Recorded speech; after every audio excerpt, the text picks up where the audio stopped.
আমার প্রিয় বন্ধুরা, আশা করি তোমরা সবাই ভালো আছো আর আমিও খুব ভালো আছি। তো অনেক দিন পর আবার একটি ব্লগ নিয়ে তোমাদের সামনে চলে এলাম। আর কিছু কারণবশত আমি ব্লগ দিতে পারিনি, তো নাই বা বললাম তোমাদের সেই সব কথা। তোমাদের সব সময় ভালো কিছু দেওয়ার চেষ্টা করি বা আমাদের জীবনের ভালো কিছু মুহূর্ত তুলে ধরার চেষ্টা করি। তো মেয়েদের প্রথমেই কাজ বিছানাটা গোছগাছ করা। তো অনেক দিন হলো বিছানার চাদর ধোয়া হয়নি, তো আজকের ভাবলাম বিছানার চাদরটা একটু ধুয়ে ফেলি।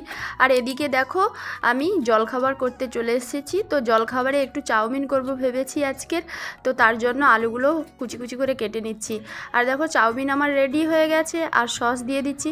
আর বড় সস পাইনি, তো এই ছোট সস পেয়েছি, দোকানে ছিল না, বলছে এই ছোটোগুলো নিয়ে যাও ভালো। তো সত্যি এগুলো খুব ভালো, কারণ আমি পরে ভয়েস দিচ্ছি, তো খেয়েছি, তো তার জন্য তোমাদেরকে বললাম।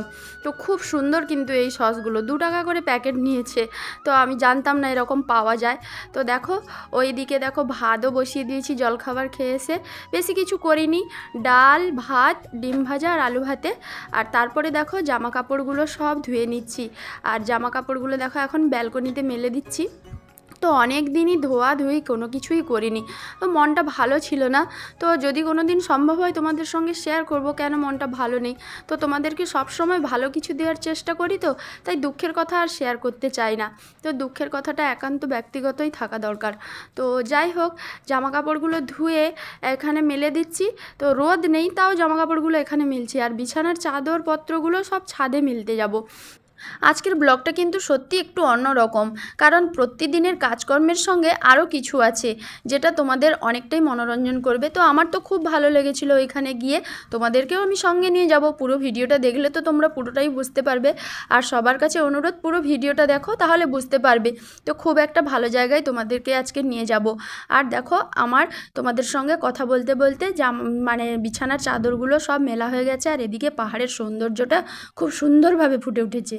এদিকে রান্নাও কমপ্লিট হয়ে গেছে, ডাল ডিম ভাজা আর আলু ভাতে। তো তারপরে আর দেখো তোমাদের সামনে আসাই হয়নি, একদম ঘুম থেকে উঠে খোলা ছাদে চলে এসেছি বিছানার চাদরগুলো তুলতে। আর সত্যিকার এই খোলা ছাদে কিন্তু খুব ভালো লাগে, যেহেতু পাহাড়ের সৌন্দর্য আছে না, তাই। আর এখন দেখো কোথায় চলে এসেছি। তো এটা সন্ধ্যা হয়ে গেছে, শুভ সন্ধ্যা জানাই সবাইকে।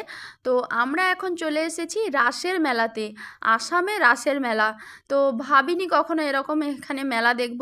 তো সত্যি মেলাটা খুব সুন্দর এবং খুব বড়, প্রচুর দোকানদানি আর প্রচুর লোকের সমাগম, মানে খুব ভিড় মেলাটায়। তবে আরেকটা জিনিস এখানে আমার খুব খারাপ লেগেছিল। তো এখানে এই কিছু মানে পশু পাখি নিয়ে এসে, তো জুয়ার মতো টাকা লাগিয়ে ওদেরকে জিততে হবে। আর এই যে দেখো এদেরকে এইভাবে সাজিয়ে রেখেছে, এটা এখানে প্রচুর চল আছে দেখলাম, মানে প্রচুর এরকম স্টল বসেছিল। আর এদিকে তো এগুলো বেলুন, তারপর তোমার ওই যে সিং আলো জ্বলে, এগুলো তো আছে, এগুলো তো মানে দেখার একদম মেলার আকর্ষণ। তো যাই হোক, কিন্তু এই যে খেলাটা না আমার দেখে খুব খারাপ লেগেছিল।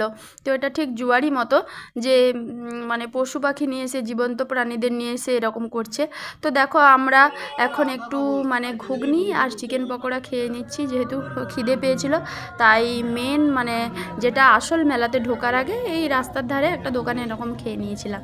আর এখন দেখো ওই যে রাসের যে উৎসব, এই ঢুকছি এইখানে, এই যে লেখা আছে এই পাশ দিয়ে, দেখো চলে যাচ্ছি আসল মেলাতে।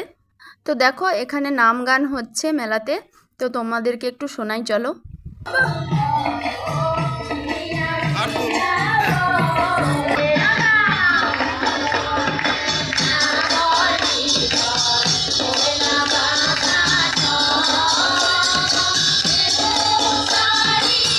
তো দেখো আমরা এখন আবার একটা আশ্রম মতো তৈরি করেছে, যেখানে অনেক ধরনের মূর্তি বসিয়েছে। আর এখানে নাম মানে নাম ঘর লেখা আছে দেখছি।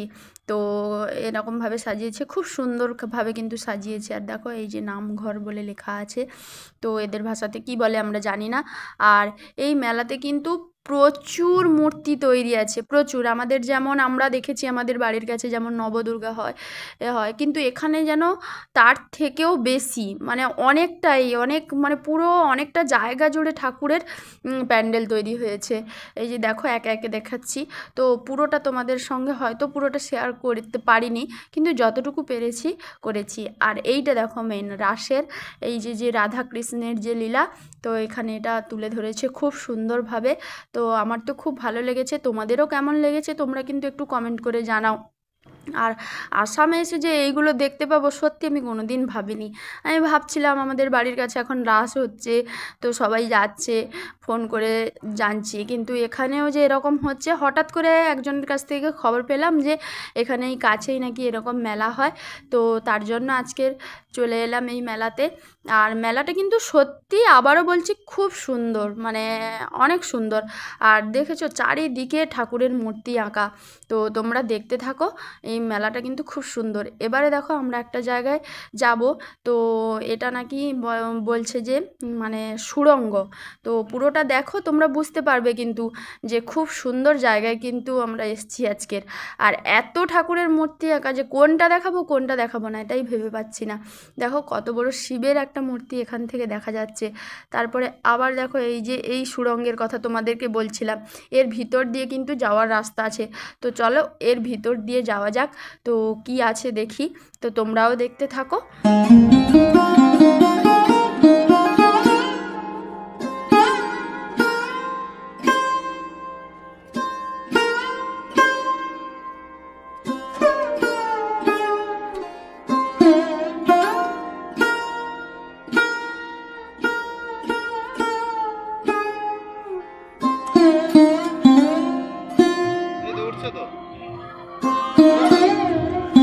এবার তোমাদেরকে কিছু জিনিস দেখাই, চলো। দেখো এখানে একটা বড় রাক্ষসীর মতো এঁকেছে, তো দেখলে যে কোনো লোকেরই ভয় লাগবে। আর এবার একটা জিনিস তোমাদেরকে দেখাবো, দেখো পুতনা রাক্ষসী আমরা এমনি গল্পে শুনেছি, তো এখানে দেখো সেটারই একটা মানে মূর্তি করেছে। আর এ আবার হাত নাড়ছে, পা নাড়ছে, তো তোমরা দেখো বুঝতে পারবে কিন্তু পুরোটা খুব কিন্তু সুন্দর জায়গা কিন্তু। তো প্রত্যেকটা যে মূর্তি এঁকেছে না, প্রত্যেকটার কিছু না কিছু দেখো কাজ করছে। এখানে দেখো শিব ঘুরছে, তো আর এটা একটা জিনিস দেখো ডাস্টবিন, এখানকার ডাস্টবিনটা দেখো, তো সত্যি অন্যরকম অনুভূতি। তো নতুন একটা জিনিস দেখলাম। আর এখন দেখো আমরা মেলায় ঘুরছি, তো এবার একটু দোকানদানির দিকে যাব, তো চলো যাওয়া যাক দোকানদানির দিকে।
তো বন্ধুরা তোমাদের মেলাটা কতটা কি দেখাতে পারলাম আমি জানি না, কিন্তু মেলাটা খুবই বড়। আর দেখো পানের দোকানে একটা চলে এসেছি, কত মশলাদার পান দেখো। আর যাই হোক এখানকার একটা জিনিস আমার খুব খারাপ লেগেছে, এই যে মুরগি, হাঁস, ছাগল, মাছ এই সব নিয়ে জ্যান্ত প্রাণীদের নিয়ে এসে এখানে জুয়া খেলা, তো এটা আমার খুব ভালো লাগেনি, টাকা লাগিয়ে এদের সঙ্গে এরকম খেলা। তো যাই হোক যেখানকার কালচার যেটা সেটা তো মেনে নিতে হবে। সবচেয়ে আশ্চর্যকর জিনিস লাগলো, মেয়েরা জুয়া খেলছে এবং মেয়েরা খেলাচ্ছে, তো এটা দেখলাম। তো যাই হোক সবাই ভালো থাকো, সুস্থ থেকো। আজকের ব্লগটা কিন্তু এখানেই শেষ করব। তো আমরা মেলা থেকে বেরিয়ে যাব, অনেকটা রাত হয়ে গেছে, প্রায় 8:30 বেজে গেছে। তো চলো সবাই ভালো থেকো, সুস্থ থেকো, পরের ব্লগে দেখা হবে।